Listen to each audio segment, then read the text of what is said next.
¿Ustedes están seguros que efectivamente la economía mexicana va a crecer arriba del 4% el año que viene? Pues yo sí Que la creo, inflación... el Fondo Monetario Internacional el viernes pasado, en sus proyecciones de artículo cuarto, que son mucho más precisas, ratifica una expectativa de crecimiento del 4%. Yo le tengo... Claro, todavía no estábamos con el susto de la reforma energética. Es Ay, lo que te iba a caray. decir. Yo creo que todavía hay que ver los sustos regulatorios. Mira, los sustos legales, pero yo creo que hay un factor bien importante, que es que tiene que haber un diálogo, que debemos dejar de lado el diálogo de sordos, en donde no escucho a nadie, nada más lo que yo pienso y como yo pienso, y que se empiecen a escuchar las voces de quienes saben. Y qué bueno que tenemos un super invitado que está latente pesando sobre la economía, la inflación. Y que tienen una gran equipo que hace proyecciones Claro. económicas fuertes. Y que decirnos cómo va a venirnos Que con la piensan inflación. sin politiquería, y por eso pues qué gustazo tener aquí al maestro Ángel García Lascurán, quien es presidente del Instituto Mexicano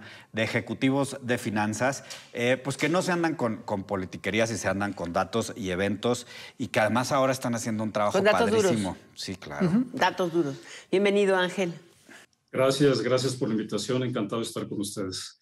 ¿Cuáles son las proyecciones económicas para el 2022? básicas, ¿no? Para este año y para el 2022, que tiene el Instituto Mexicano de Ejecutivos, sobre todo porque ustedes palpan particularmente cómo se está moviendo la confianza del consumidor, la confianza del industrial, el cómo se mueve el índice de manufacturas, o sea, que son indicadores básicos para saber si estamos jalando o estamos a medias. Claro que sí, Alicia. Mira, para el año en curso estamos estimando un crecimiento del 6% y para el 2022 se reduciría al 2.9%.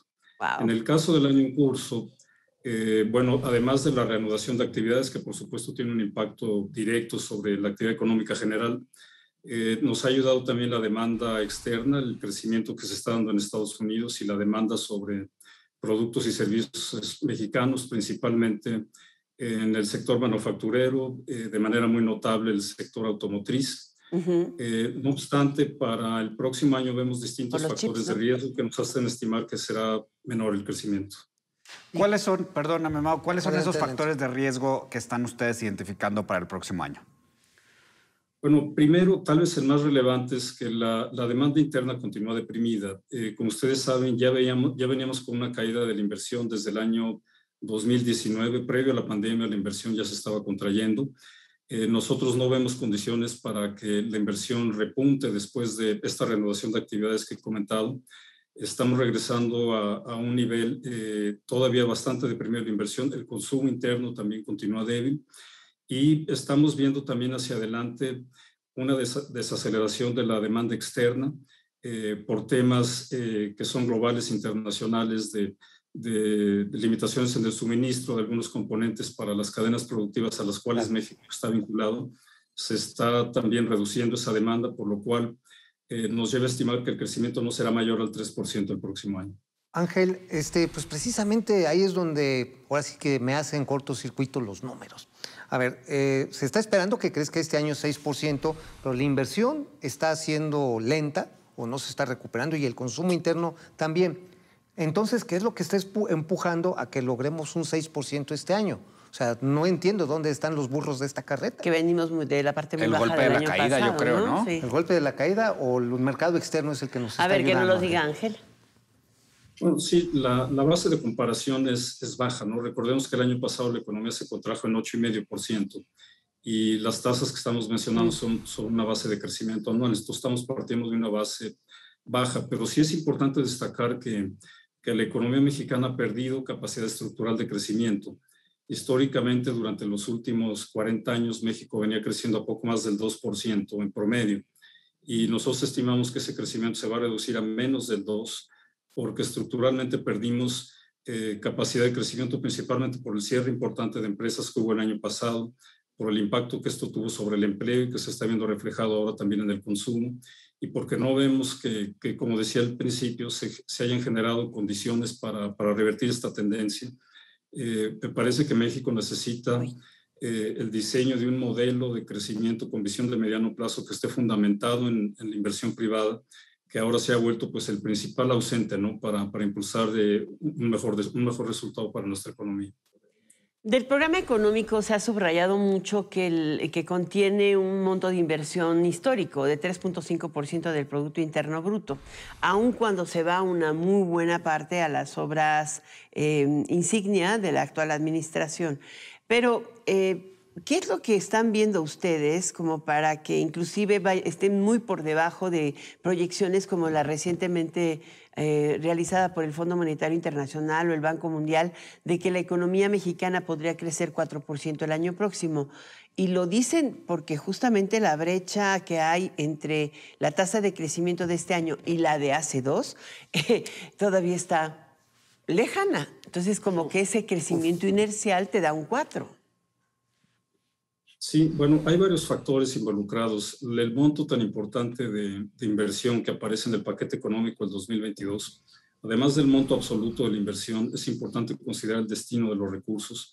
Como bien comentas, Alicia, buena parte de ellos están yendo a financiar proyectos de infraestructura que desde nuestra perspectiva no tienen la rentabilidad financiera y social necesaria para impulsar un crecimiento mayor.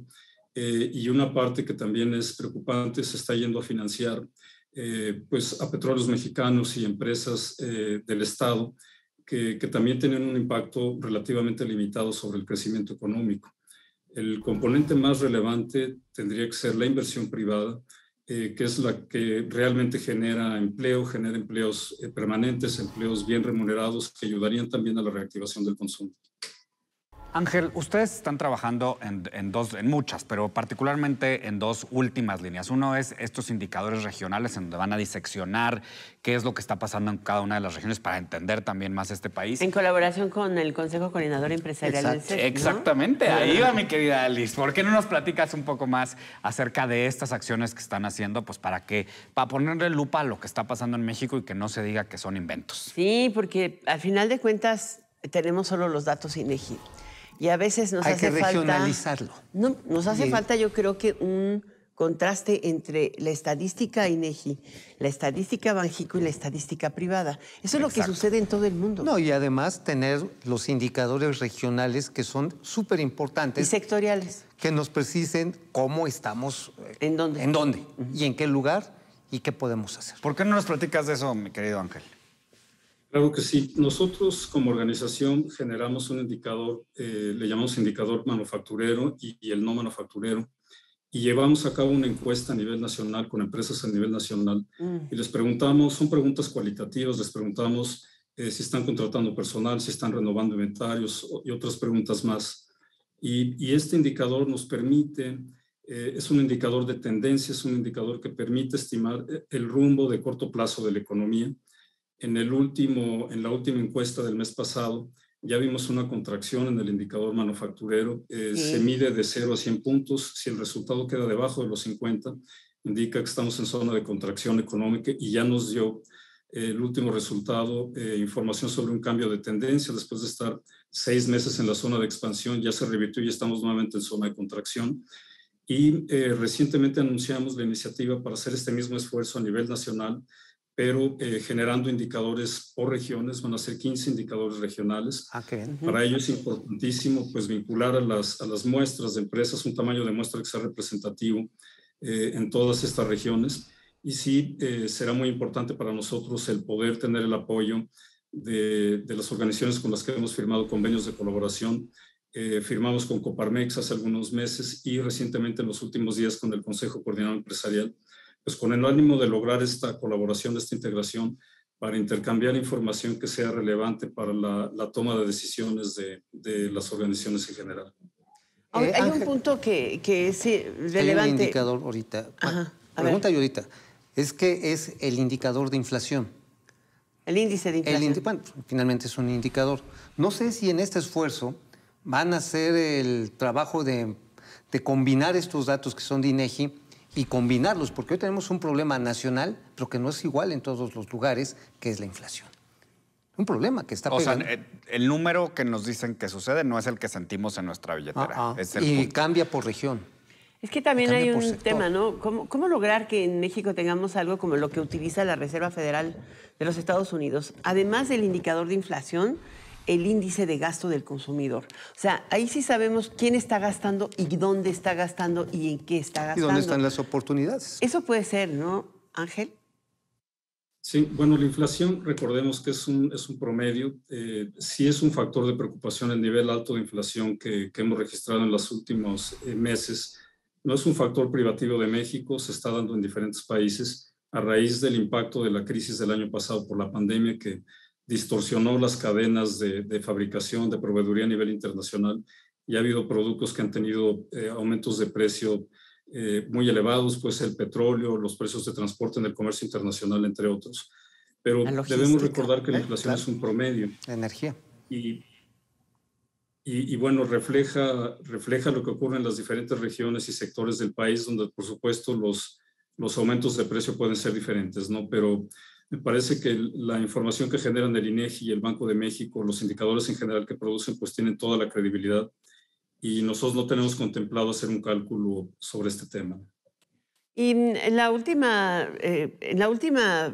presentación de las proyecciones económicas, tú decías que hay algunos indicadores que parecen muy optimistas en el programa de gobierno del 2022. ¿Cuáles serían? Bueno, principalmente el pronóstico de crecimiento económico que está estableciendo la Secretaría de Hacienda. Nosotros pensamos que es optimista y eso puede tener un impacto también sobre la capacidad recaudatoria del gobierno federal. El tema de finanzas públicas en general es un tema pues delicado. La estabilidad de las finanzas públicas en buena medida ancla o justifica la estabilidad macroeconómica en general del país. Y el tener un pronóstico de crecimiento elevado nos parece que es optimista. El impacto que ello podría tener sobre la capacidad recaudatoria del gobierno federal puede ser importante. Y por eso es que estamos viendo que el paquete económico en general del 2022 tiene ciertos riesgos implícitos a partir principalmente de esto que comento, ¿no? De la proyección de crecimiento económico y otros elementos como la inflación y la tasa de interés que también nos parecen optimistas. ¿Qué podría impulsar la inversión en México? Yo creo que la inversión privada. La inversión privada, lo fundamental es garantía para los proyectos de inversión. Las empresas llevan a cabo el análisis de un proyecto de inversión y construyen escenarios de riesgo y tienen pues diferentes alternativas para que la inversión se pueda recuperar. Cuando el entorno es impredecible, cuando hay cambios en los contratos que no se respetan, hay un estado de derecho certidumbre. Necesitamos certidumbre. Generar condiciones de certidumbre contundentes, permanentes, es lo que realmente haría que la inversión repunte. Pues muchísimas gracias. Claro. Con eso Ángel. nos quedamos así como dices tú. ¡Pum! No hay más que decir, más que echar el numerito. Muchísimas gracias, Ángel, por acompañarnos Gracias aquí en La al Billetera. presidente del Instituto Mexicano de Ejecutivos de Finanzas, Gracias, Ángel García Lascurain. Gracias por estar con nosotros, maestro.